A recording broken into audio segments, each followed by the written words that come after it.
आपण जर ना सतत विकत घ्यायला लागलो ना प्रत्येक वस्तू, तर अजिबात पैसे आयुष्यात आपल्याला पुरणार नाहीयेत. मग आपल्याकडेच असलेल्या जुन्या गोष्टींना नवं कसं करायचं, त्यांची दुरुस्ती कशी करायची आणि अशा कोणत्या कोणत्या गोष्टी आहेत की ज्या जपल्यानं तुमचे भरपूर पैसे वाचणार आहेत, म्हणजेच मेंटेनन्स डे आणि त्या सगळ्याच्या टिपा जर तुम्हाला ऐकायच्या असतील तर व्हिडिओ शेवटपर्यंत पाहत राहा.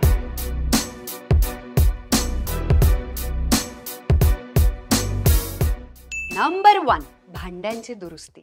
आता पूर्वीसारख्या उत्तम हाय क्वालिटी चांगल्या स्टीलची भांडी मिळतीलच असं नाही, खूप कमी ठिकाणं आहेत. मग आपल्याकडे जी जुनी स्टीलची भांडी आहेत किंवा इतर सगळी भांडी आहेत, कोणत्याही धातूची का असेना, त्या सगळ्यांना काय होतं, यूज अँड थ्रो करायचं किंवा किचन डिक्लटरिंग नावाचा आपण प्रकार करत नाही, त्याच्यामुळे थ्रो सुद्धा नाही. आहेत ती भांडी ट्रॉलीमध्ये तशीच पडून राहतात. वरचे जे किचन कॅबिनेट्स असतात, कबर्ड्स असतात, त्याच्यामध्ये ते पडून राहतात. त्याचं काय करावं कळत नाही आणि ती जी नाही लागणार आहे तीच सारखी हाताशी येतात आणि संपूर्ण पसारा होतं. मग इथे आपण कसे पैसे वाचवू शकतो? अप्रतिम छोटी छोटी जुन्या आळीमधली, जुन्या मंडईच्या ठिकाणी, तुमच्याकडे जिथे जिथे जुन्या पेठा असतील, अशा तुमच्या शहरात गावामध्ये भांड्यांची दुरुस्ती करणारी दुकानं असतात. त्यांच्याकडे वरचे वर तुम्ही अगदी 3 महिन्यातून एकदा का होईना, सतत जरी नसला तरी सुद्धा सगळी भांडी एकत्र जमा करा. मोठी मंडईची पिशवी असते त्याच्यामध्ये भरा आणि ती भांडी जाऊन तिथे त्यांना द्या. प्रत्येक गोष्टीला दुरुस्त करता येतं. आपण हे आता विसरून गेलो. इतक्या सोशल मीडिया आणि इतक्या पटापट गोष्टी होतात ना, fast food, fast fashion, fast हे सगळ्या गोष्टी इतक्या फास्ट फास्ट आपल्याला विकत घ्यायच्यात आणि जुन्यांना पटकन टाकून देण्याची जी घाई लागली आहे ना, मग ते अप्रतिम क्वालिटीचं न मिळणार आणि सोन्यासारखं का असेना, पण ते टाकून द्यायचंय आपल्याला. जनरली भांड्यांना काय होतं, तर भांड्यांमध्ये कुठली तरी गोष्ट अगदी टाकून देण्याजोगी असते. म्हणजे शिट्टीच आता चालू शकत नाही, रिंगच खराब झाली आहे, कुकरचं असू शकतं किंवा अशी पातेली चहाची वगैरे की ज्याला हँडल आहे, तर अशा वेळेला खराब होतात. किंवा इडली पात्रापासून सगळी, तर त्याला उचलायचे जे हँडल्स असतात, छोटाले पकडायच्या गोष्टी असतात किंवा चिमटे. बाय द वे, तुम्ही चिमटा म्हणता, पक्कड म्हणता की सांडशी म्हणता, मला कमेंट बॉक्समध्ये सांगा. तुमचं घर असतं ना, तुमचा संसार असतो, अशा वेळेला तर असं प्रत्येक भांड्यावरती तुमचं प्रेम असलं पाहिजे की किती छान. आणि त्याच्यामुळे ही गोष्ट आपण नक्कीच वाचवू शकतो, दुरुस्त करू शकतो, म्हणजे पैसे वाचवू शकतो, कचरा टाळू शकतो आणि जुनी गोष्ट पुन्हा एकदा रिवाईव्ह करू शकतो. नंबर 2, खूप जणी मला तुमच्यापैकी सतत विचारत असतात डीएम्स मध्ये आणि कमेंट्स मध्ये, ते म्हणजे उर्मिला, असं एकदम रिच आणि क्लासी आणि स्टायलिश दिसण्यासाठी काय करायचं ग? अतिशय बोरिंग पण प्रचंड महत्वाची एक टिप देऊ तुम्हाला. असलेल्या कपड्यांना इस्त्री करायची. जेवढा त्याचा बोळा होणार, जेवढी त्याला जागा नसणार, जेवढे ते कसेही कोंबलेले असणार, तेवढे ते जेव्हा बाहेर काढू. आणि आपल्याला कोणालाच या जगामध्ये तयार व्हायला 4-4 तास नसतात. प्रत्येकाला घाई असते, प्रत्येकाला नेहमी आवरण्यासाठी कमीत कमी वेळ दिला जातो आणि अशा वेळेला आपल्या कोणाकडेच इस्त्री करण्यासाठी वेळ नसतो. मग तुम्ही काय करू शकता?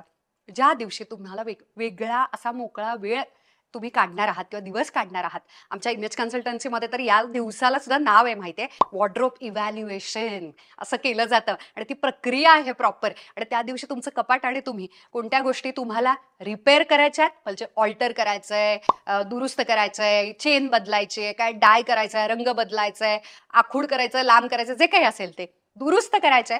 जी गोष्ट तुम्हाला संपूर्णपणे डोनेट करायची. आणि तिसरी गोष्ट म्हणजे अशी गोष्ट म्हणजे जी गोष्ट आता तुम्हाला कम्प्लिटली डिस्कार्ड करायची, म्हणजे कचराच आहे तो, याचा काहीच नाही होऊ शकत. मग हा जो पहिला भाग आहे की ज्याच्यामध्ये तुम्हाला ऑल्टरेशन आणि दुरुस्ती करायचे, त्याच्यातलाच एक भाग येतो तो म्हणजे तुमच्या कपड्यांना इस्त्री आणि ड्रायक्लिनिंग करणे. मी फोटो दाखवू शकते, इथे मी फोटो दाखवते.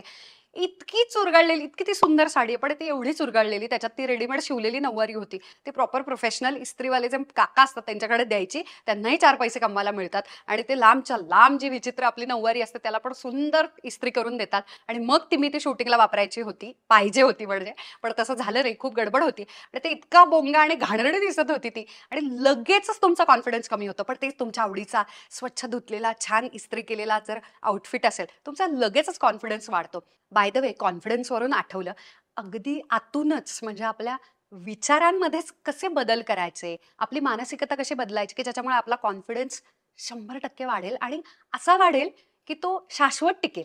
तर याच्यामध्ये कसा बदल करायचा याचा मी वेगळा व्हिडिओ केलेला आहे, त्याची लिंक मी इथे माझ्या डोक्यावरती देते. तो व्हिडिओ पाहिला नसेल तर या व्हिडिओ नंतर तो व्हिडिओ नक्की बघा. आणि घरातल्या घरात सुद्धा तुमच्या कमाल साडीला, येस, घरातल्या घरात ड्रायक्लिनिंग करता येतं. ते कसं करायचं याचा मी वेगळा व्हिडिओ करू शकते, कारण त्याची प्रोसेस जरा लांब आहे. ते मला कमेंट बॉक्समध्ये सांगा, मी त्याचा वेगळा व्हिडिओ करेन. नंबर 3, आपल्या मेकअपच्या साहित्याला स्वच्छ करणं. कितीही तुम्ही प्रोफेशनल मेकअप आर्टिस्ट असू दे, अगदी स्वच्छताप्रिय किंवा तुमच्याकडे एकच कुठचा तरी ब्रश असू दे, ज्याने तुम्ही सगळंच लावता. म्हणजे एकच आयशॅडो सगळीकडे लावता आणि तुम्ही फार मेकअप प्रेमी जरी नसाल, तरी एकतरी असा कुठचा तरी स्पंज किंवा कुठला तरी एखादा ब्रश आपल्याकडे असतोच. आणि आपल्याला सतत घाई असते, बरोबर? पटापट करायचं, पळून जायचं. पण तुम्हाला माहिती आहे, आपल्या त्वचेवरती प्रॉपर मेकअप न बसण्याचं अजून एक कारण म्हणजे हे जे इक्विपमेंट्स आहेत, म्हणजे माध्यम, बऱ्याचदा तेच घाण असतं आणि त्याच्यामुळे भरपूर वेळा स्किनमध्ये इन्फेक्शन्स होतात, रॅश येते आणि आपल्याला कळत नाही इकडे इकडे काय झालं बुवा, किंवा एवढे फोड का आता यायला लागलेत. त्याचं कारणच असं, सगळे जे ब्रशेस आहेत, स्पंज आहेत मेकअपचे, हे सगळे धुण्यासाठी, स्वच्छ करण्यासाठी एक दिवस काढायला हवा. कसं करायचं सांगते तुम्हाला. सगळे जे ब्रशेस आहेत, स्पंज आहेत मेकअपचे, हे सगळे मेकअप ब्रश क्लिन्झर नावाचा प्रकार येतो. मॅक्सचा जबरदस्त आहे, पण एवढा महागडा घेण्याची गरज आहेच असं नाही. स्वस्तातले कमाल ब्रश क्लिन्झर मिळतात, ते तुम्ही वापरू शकता. कुठेही पुण्यामध्ये वगैरे सुद्धा रोहित एंटरप्राइजेस असेल किंवा कुठेही जिथे पार्लरचं साहित्य मिळतं, तिथे हे मिळतं. याच्या पुढे जाऊन तुम्हाला सांगते, सर्जिकल स्पिरिट नावाचा प्रकार असतो की नाही, तो स्प्रेमध्ये बॉटलमध्ये भरायचा आणि तो पटकन तुमचे जे ब्रशेस वगैरे असतात, स्पंज असतात, त्याच्यावरती स्प्रे करायचा, नॅपकिनला पुसायचा आणि तुम्ही लगेच वापरू शकता. यानं सुद्धा तुमचे ब्रशेस अप्रतिम इन्फेक्शन, म्हणजे त्याच्यावरती जर कुठचा बॅक्टेरिया वगैरे असेल तर बॅक्टेरिया विरहित होतात, स्वच्छ होतात.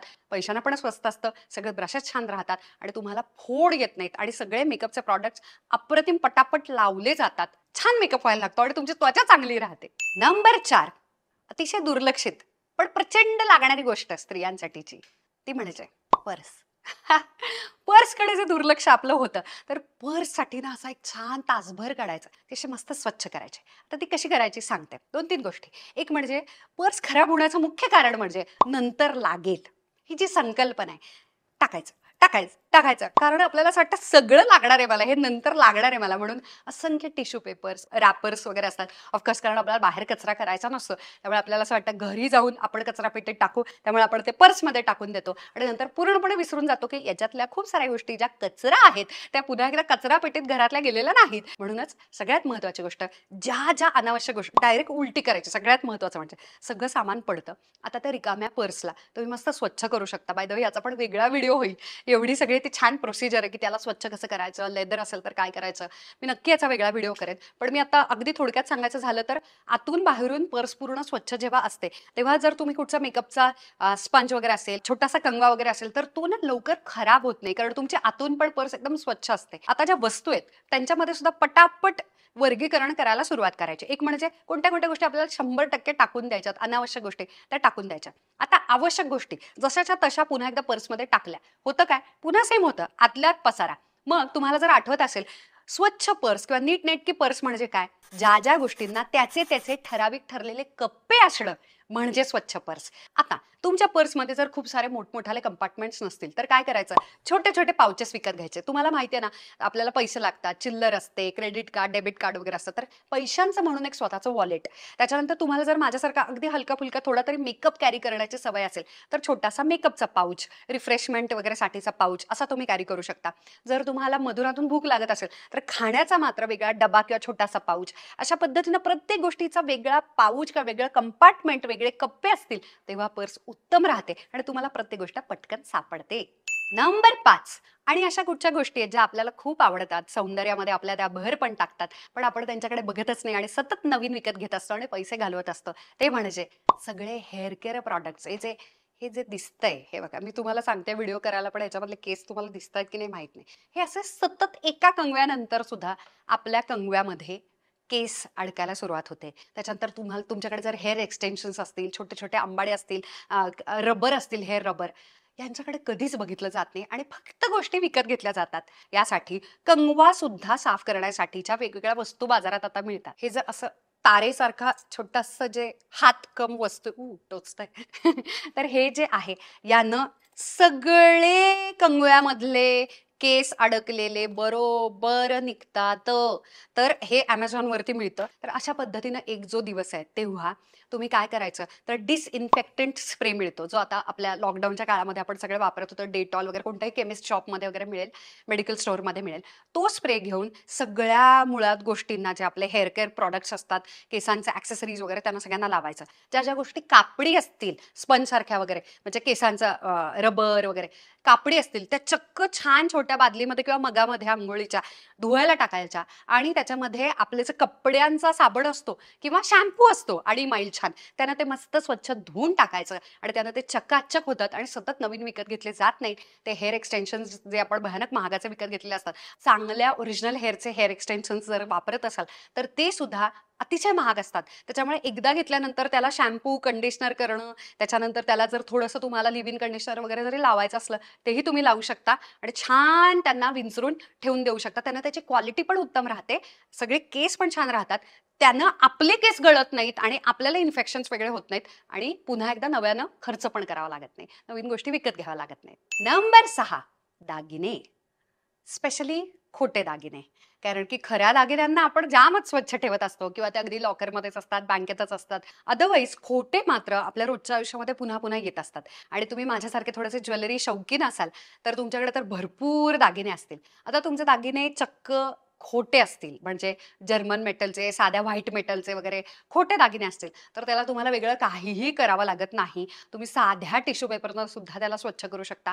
आता ते स्टोअर कसे करायचे, ते ऑर्गनाइज कसे करायचे दागिने म्हणजे ते छान राहतील, खूप काळ टिकतील, याचा मी वेगळा व्हिडिओ करणार आहे. त्यामुळे मी आता इथे सांगत नाही आणि म्हणूनच असं किती कमाल वेगवेगळे विषय मी घेऊन येत असते. त्याच्यामुळे नुसता व्हिडिओ बघायचा नाही, चॅनलला सबस्क्राईब पण करायचं कारण पुढच्या शुक्रवारी कदाचित मी असाच एक व्हिडिओ लवकरच घेऊन येत आहे. पण तुमचे दागिने माझ्यासारखे बहुतांश जर ब्रासचे असतील म्हणजे पितळ्याचे असतील तर असे जे दागिने असतात ब्रास तर त्याच्यामध्ये मी तुम्हाला प्रमाण सांगते. समजा एक वाटीभर बाउलभर तुम्ही पाणी घेतलं तर त्याच्यामध्ये 1 चमचा सायट्रिक ऍसिड टाकायचा आणि 1 चमचा मीठ टाकायचं आणि घोळून टाकायचं. ओके, मिक्स करून टाकायचं.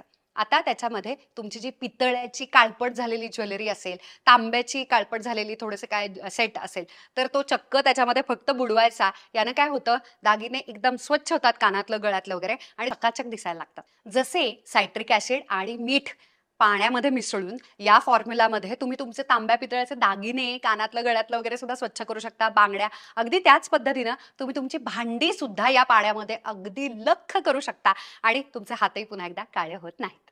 आता तिसरा आणि एक मुद्दा महत्वाचा म्हणजे याच्यातलाच तो म्हणजे आता त्याला जर तुम्हाला असं वाटत असेल की हे खूपच खराब झालं आणि हे एवढं सायट्रिक ऍसिड आणि मिठाच्या पाण्यानं सुद्धा स्वच्छ होत नसेल तर मात्र तुम्ही त्याला चक्क जाऊन मस्त 100, 150, 50 रुपयामध्ये लक्ष्मी रोडला पुण्यामध्ये तुम्ही असाल तर किंवा सोन्या मारुतीच्या चौकामध्ये सुद्धा जिथे आपण देव टाकं वगैरे जे जातो आणि स्वच्छ करून घेतो अगदी त्याच पद्धतीनं सोन्याचं पाणी मस्त पॉलिश लावून मिळतं, चांदीला पण चांदीचं छान पॉलिश लावून मिळतं आणि ते एकदम असे नव्यासारखे दिसायला लागतात दागिने.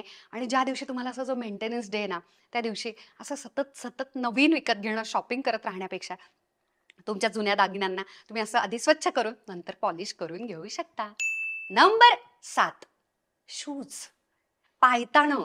त्याच्याकडे कधीच बघितलं जात नाही. जे जे लोक ऑफिसर्स वगैरे असतात, गव्हर्नमेंट ऑफिसर्स असतील किंवा आर्मी, मिलिटरी, नेव्ही, पोलीसमध्ये वगैरे असतील, त्या लोकांना सेपरेट त्यांचे शूज कसे स्वच्छ करायचे, ते चमकवायचे कसे, त्याची काळजी कशी घ्यायची, ते पुन्हा ठेवायचे कसे, याचं वेगळं ट्रेनिंग दिलं जातं. त्याचं कारण आहे कारण की माणसाकडे बघितल्यानंतर त्याच्या पायताणाकडे, फुटवेअरकडे बघून त्याची हालत लगेचच कळते आणि लोक लक्ष देतात. तुम्हाला असं वाटत असेल पण लोक आपल्या पायाकडे बघत असतात आणि त्यामुळे काय होतं माहितीये, खूप महागाचे सँडल्स, खूप महागाचे शूज वगैरे सुद्धा खूप लवकर मळलेले, जुनाट किंवा लो क्वालिटीचे आणि खराब कधीचे जुने असतील असं वाटायला लागतं. खरं तर ते बऱ्याचदा नवीन पण विकत घेतलेले असतात किंवा खूप चांगल्या कंपन्यांचे पण असतात. आता त्यांना स्वच्छ कसं ठेवायचं, जे जे ब्रँडेड ड्रायक्लिनिंगचे जे शॉप्स असतात, दुकानं असतात ना, तिथे तर तुमचे डायरेक्ट कॅनव्हासचे किंवा कापडी शूज असतील किंवा इव्हन स्पोर्ट्स शूज असतील तर चक्क ते सगळे ड्रायक्लिनिंग करून मिळतात.